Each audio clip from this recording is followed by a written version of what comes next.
o seu nome, data de nascimento, naturalidade, idade atual e local de residência. José Alberto Fateixa, nasci a 2 de setembro de 1958, em Estremoz, na cidade de Estremoz, em casa. E desde sempre residi aqui, se bem que tenha tido alguns períodos da vida em que não estive a tempo inteiro em Estremoz. Como era a vida social, económica e política em Estremoz, durante o Estado Novo, em termos gerais, e a sua em particular? Estremoz era uma típica cidade alentejana do interior, com uma vida muito própria, porque funcionou sempre como um polo que tinha influências para além do concelho. Aqui se juntavam as pessoas que tinham atividade ligadas ao campo, muitos negócios, à moda e no contexto da época, alguma atividade industrial, alguma atividade comercial. Sempre houve aqui uma tradição de ser um centro, um mercado de aquisição de produtos. E, digamos, sempre teve uma vida muito própria, algum operariado, algumas pessoas dos serviços. No meu caso particular, os meus pais sempre estiveram ligados ao comércio. Primeiro, uma mercearia em conjunto com o meu pai com o meu tio, depois, digamos, o meu pai sozinho. Eu correspondia, digamos, que a uma situação de filho de um pequeno comerciante que vivia na cidade e que tinha tido a hipótese de frequentar com naturalidade a escola quer ao nível da escola pública, quer ao nível do Colégio de São Joaquim, uma vez que aqui a oferta liceal era feita por um colégio particular. Tenho claro para mim que na época grande parte dos jovens ficavam pela 4ª classe, alguns vinham para a escola comercial e industrial, muitas vezes de comboio ou de caminhoneta. Portanto, tive esse privilégio de poder andar no colégio e depois de fazer o liceu. No quadro da minha família e no contexto, digamos, do que se passava na minha casa, havia uma tradição da minha família de não serem uma família, portanto, uns apoiantes do regime do Estado Novo.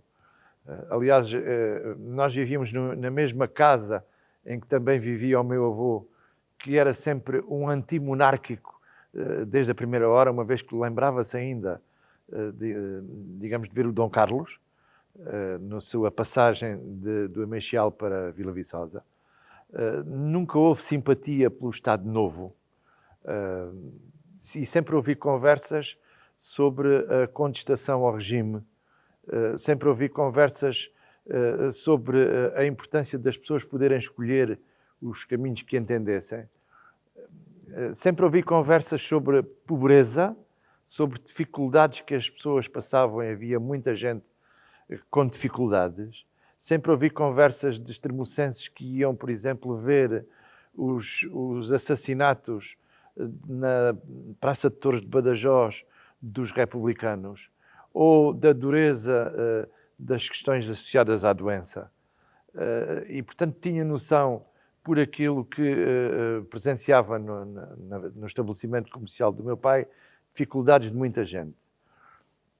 Como singularidade, penso que também devo dizer que eu vivia, na época, na Rua dos Telheiros, em frente ao regimento, a uma dependência do regimento de cavalaria, e habituei-me a ver passar por aquela unidade, por aquele espaço, milhares de jovens, das mais variadas proveniências, que aqui vinham fazer a recruta e que mostravam, muitos deles, o seu desconforto com o facto de virem de Lamego, virem do Norte, virem da zona de Lisboa, virem do Algarve, até aqui, passar um curto período de tempo que era a recruta e depois irem para a guerra. Lembro perfeitamente de ver as despedidas dos soldados quando iam para a guerra, que vinham os familiares, e digamos que esse facto marcou-me muito. Ou seja, o desconforto da guerra associada a situações de alguma pobreza, sendo No meu caso pessoal, tinha tido a felicidade de poder frequentar a escola noutros termos e ter outro tipo de pessoas com quem lidava. Nesse contexto, penso que será importante sublinhar que, sendo muito novo, porque quando há o 25 de Abril eu tinha 15 anos, sendo muito novo, sempre se falou de alguma coisa de política na minha casa. A história do assinalar do 5 de Outubro tinha simbolismo. O movimento cineclubista, o meu pai era associado do cineclube, onde de tempos a tempos era possível ver alguns filmes e haver alguma discussão. O facto de haver uma livraria, que era a livraria do Sr. Aníbal, onde era possível adquirir livros, digamos, por baixo da mesa, que não eram legais, e conversas, muitas conversas na sociedade recreativa, no café, com cuidado, sobre o regime, saber que havia pessoas que estavam presas porque tinham opiniões diferentes, e, portanto, digamos que sentia que esse Estado novo era um Estado velho, que não dava muitas expectativas ao conjunto da população. Eu não resisto a deixar de contar uma história que se passa em 1973. Portanto, em 1973 houve as chamadas eleições para a Assembleia Nacional. E o meu pai, numa conversa, falou que ia haver uma sessão da CDE. E senti muito desejo e pressionei-o muito, confesso que o pressionei muito, porque queria ir ver a sessão da CDE. A sessão, de facto, ocorreu e consegui convencer o meu pai a levar-me. Ocorreu num espaço que era uns pavilhões agrícolas, um espaço agrícola, que existia onde é hoje a clínica da Cruz Vermelha, aqui em Estremoz, que tinha, portanto, era um espaço reduzido, pequeno, e quando nós chegámos àquele espaço, reparei que havia vários jipes da Guarda Republicana, havia a Guarda Republicana a cavalo, e o acesso que foi feito a esse pavilhão, esse barracão, melhor, foi feito por entre os cavalos da Guarda Republicana. Na altura eu teria 13 anos, 14 anos, e digamos, ficou ali muito claro para mim que o regime não era este regime, que eu sonhava e ambicionava. Eu penso que essa presença na sessão da CDE foi muito, muito marcante, porque ouvi pessoas naquele contexto a falarem de guerra colonial, de presos políticos, de liberdade de expressão, de liberdade de imprensa. Pronto. Sublinhar mais uma coisa. O meu pai sempre teve por hábito comprar o jornal, o que era uma coisa que não havia muitas pessoas a fazer, e o jornal era também pretexto para algumas conversas sobre algumas notícias sobre o que se passava no mundo, e ficar claro que existia censura, e a existência da censura limitava aquilo que as pessoas podiam dizer e escrever, não é? Onde é que estava quando aconteceu o 25 de Abril de 1974? Se participou em alguma manifestação de apoio, se esteve presente quando o RC3 regressou de Lisboa, e qual é que era o sentimento da população deste grito de liberdade? Já partilhei isto várias vezes em vários contextos, mas penso que é importante referir que, para mim, esta história do 25 de Abril, que foi numa quinta-feira, esta história do 25 de Abril, para mim, começa uma semana antes.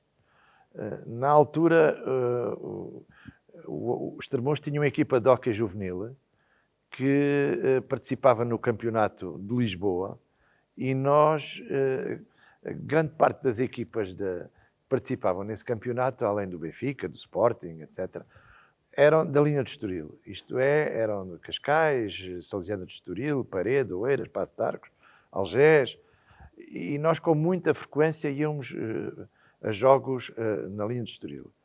E acontecia muitas vezes que, normalmente acontecia que os jogos fora eram disputados de semana, e os jogos para as equipas que vinham de longe cá uma vez eram disputados ao sábado à noite no ringue do Caldeiro. E uma semana antes do 25 de Abril, nós fomos jogar à linha, penso que a Cascais, e parámos em Alcântara, nos semáforos de Alcântara, já estava construída à altura a chamada Ponte Salazar, parámos e do outro lado parou o Rolls-Royce, onde circulava o então Presidente da República, Almirante Américo Tomás, que na gíria popular era conhecido pelo Cabeça da Abóbora. Nós comentámos muito, íamos numa carrinha de 9 lugares, e comentámos muito, olha, está ali o Rolls-Royce do Cabeça da Abóbora. Pronto. Uma semana depois, 24 de Abril, no dia 24 de Abril, nós jogámos em Passo de Arcos, isso tem presente claramente Passo de Arcos, e parámos no mesmo semáforo, e não estava lá o Presidente da República. E na altura dissemos, onde andará hoje o Américo Tomás, etc. É evidente que ainda não estava o movimento dos capitães na rua, mas fizemos a viagem de regresso e chegámos a Estremoz por volta das 3 da manhã, que era mais ou menos a hora que era habitual. E quando chegámos pelas 3 da manhã, digamos que cada um foi para as suas casas. Eu, nessa altura, andava no chamado primeiro ano do curso complementar do liceu, que hoje corresponde ao 10º ano. E tinha, na quinta-feira, dia 25 de Abril, a minha turma tinha aulas de filosofia. Dessa turma era, por exemplo, também o João Cruz, que também veio a participar na vida política local, também era dessa turma. E, portanto, nós tínhamos autorização do professor de filosofia, que por acaso era um timorense, que estava cá, tinha-se estreado a dar aulas, tínhamos autorização para não ser forçados a chegar às 8h30 e podermos chegar um bocadinho depois.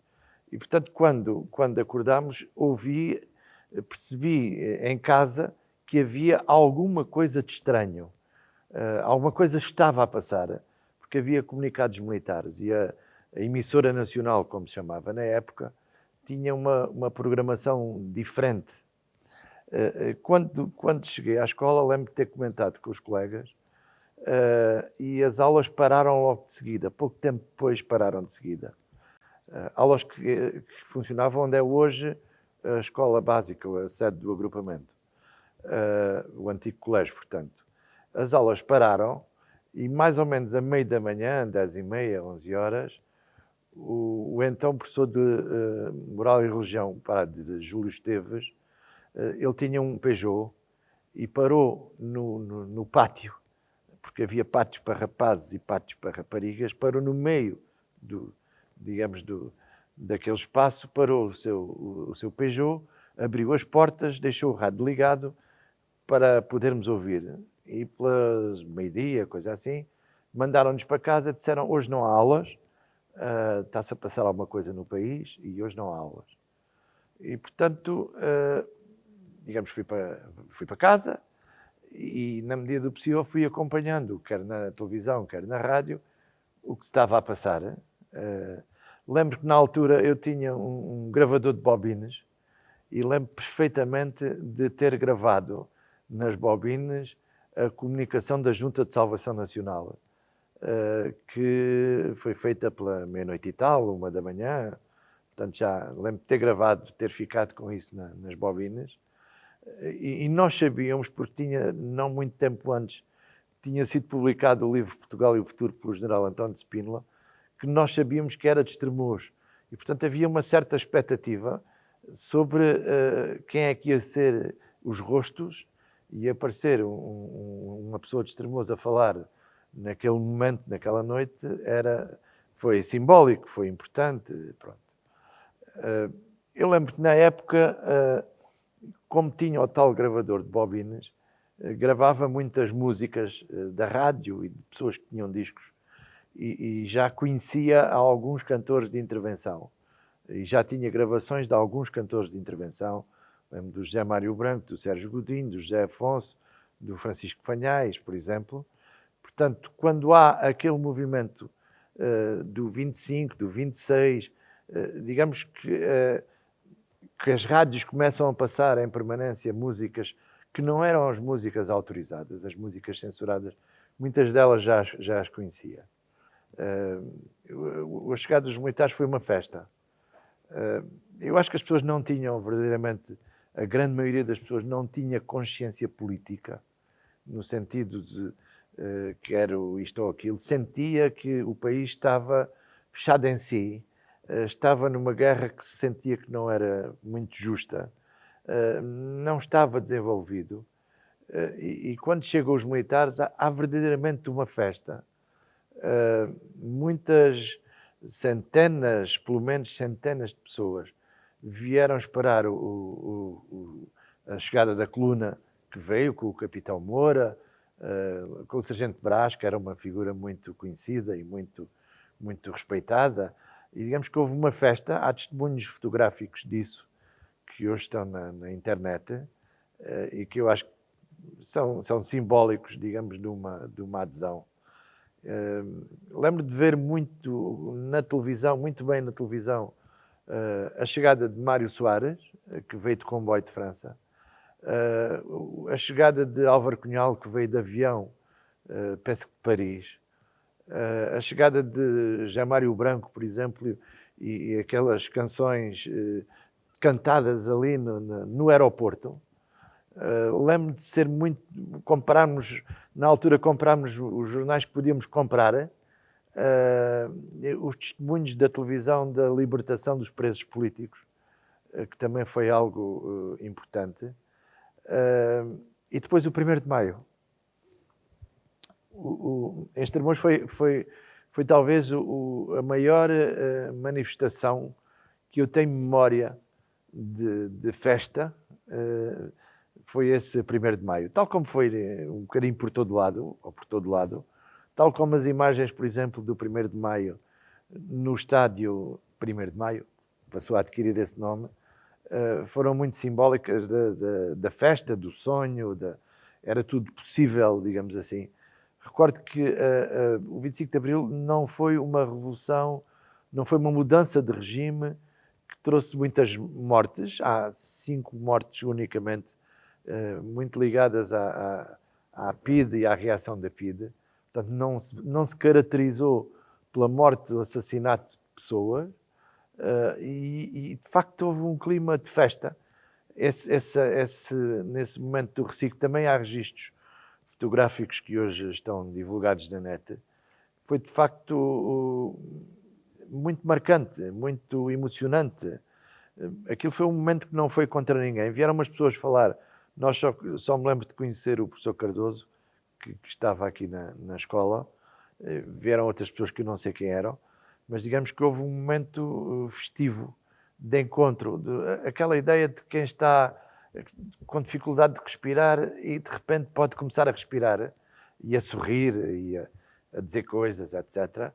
E portanto eu não acho que tenha havido a questão do ajuste de contas, a questão da perseguição.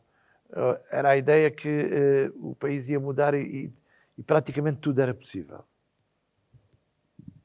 Na sequência do que está a dizer, então, como é que foi o seu pós-25 de Abril? As semanas seguintes, como é que foi em termos sociais, políticos e pessoais? Eu estava, portanto, como disse, no curso complementar.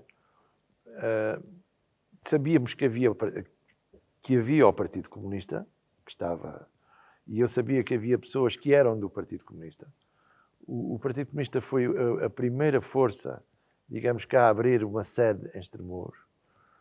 Existia na época uma coisa que era a CDE, Movimento Democrático, que também abriu uma sede, que era um sítio onde se juntavam pessoas de várias proveniências. Rapidamente começou a haver sessões políticas. Penso que a seguir abriu o PPD, abriu a sua sede aqui também, e um pouco mais tarde abriu o Partido Socialista. Digamos, são no fundo as 3 forças marcantes, se bem que nos tremores do pós-25 de Abril, desde cedo, houve pessoas que se assumiram do CDS. E, portanto, na altura era relativamente comum para alguém que vivia na cidade poder estar presente em várias sessões. Eu lembro-me de ir a sessões, comícios do PC, do PSD, do PS, da Luar. Por acaso, CDS nunca fui, mas foi por acaso. digamos, porque de facto havia uma catadupa de sessões, acontecimentos, reuniões, etc. Estávamos todos a aprender, estávamos todos a conviver com esta nova situação. Para mim, houve um momento marcante, que foi no verão de 74, há 3 pessoas que na já então chamada escola secundária fazem, digamos, sessões de esclarecimento político. O que era o comunismo, o que era o socialismo, o que é a social-democracia, o que é a democracia cristã, o que é o fascismo. E eu acho que é importante recordar essas 3 pessoas porque foram conversas com muita gente na sala de convívio da secundária. Foram o António Vesta da Silva, que mais tarde veio a ser Presidente da Câmara, o José Dias Sena, que também mais tarde veio a ser Presidente da Câmara, e o Albano Martins. Portanto, nessa altura é um tempo que havia muita conversa, verdadeiramente muito sonho do que era possível. Pessoalmente nunca senti que a minha área política fosse o Partido Comunista. E desde cedo, as pessoas que jogavam no hóquei, muitas delas, digamos, foram convidadas e integraram a Juventude Socialista na época e comecei a participar na vida do Partido Socialista a partir de quê? De setembro de 74. Recordo também o primeiro comício do PS em Estremoz, que terá sido em agosto de setembro, por aí assim, que foi boicotado por pessoas do PCP. O comício acabou, digamos, mais cedo, houve umas situações mais complicadas e lembro-me que isso reforçou a ideia que a minha área não era o PCP. Entretanto, comecei a ler, digamos que informações diversas, textos, livros, porque havia muitas publicações desse género. Fazendo o paralelo com hoje, não havia internet. Portanto, era nos livros, nas revistas, nos jornais que se tinha muita informação. E digamos, tendo aderido ao PS, eu fiz uma carta ao Dr. Mário Soares, na época secretário-geral do PS, a discordar de uma opção do PS e a desvincular-me do PS por ruptura. Escreveu ao Dr. Mário Soares a dizer-lhe que achava que ele estava a ficar, como é dizer, com pouca sensibilidade para o combate às forças do capitalismo. De facto, como jovem, acho que não percebi bem o que estava em cima da mesa na época. Depois, mais tarde, digamos, tive outros percursos, mas o que é importante dizer é que, digamos, numa primeira fase, havia quase que um convívio generalizado das pessoas.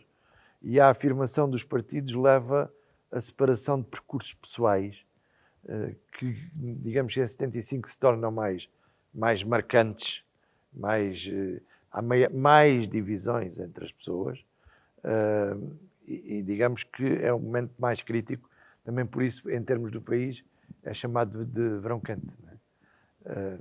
Na altura, eu também tinha uma coisa para fazer, que era completar o ensino secundário, porque havia uma espécie de desígnio interno da família, que era: vamos fazer todos os possíveis para que possas chegar à universidade. E eu acabei por ser o primeiro licenciado da família, o que é algo que também é marcante, porque pouca gente chegava à universidade. E isso correspondia a um esforço financeiro também importante, e era importante não faltar. E o período que antecedeu as primeiras eleições? Como é que decorreu para si pessoalmente e em termos gerais na cidade? Conte-nos a sua visão pessoal deste processo democrático e dos resultados finais do mesmo. Nas primeiras eleições livres, que se disputam em 76, eu não tinha idade para votar. Tinha entrado em ruptura com o Partido Socialista.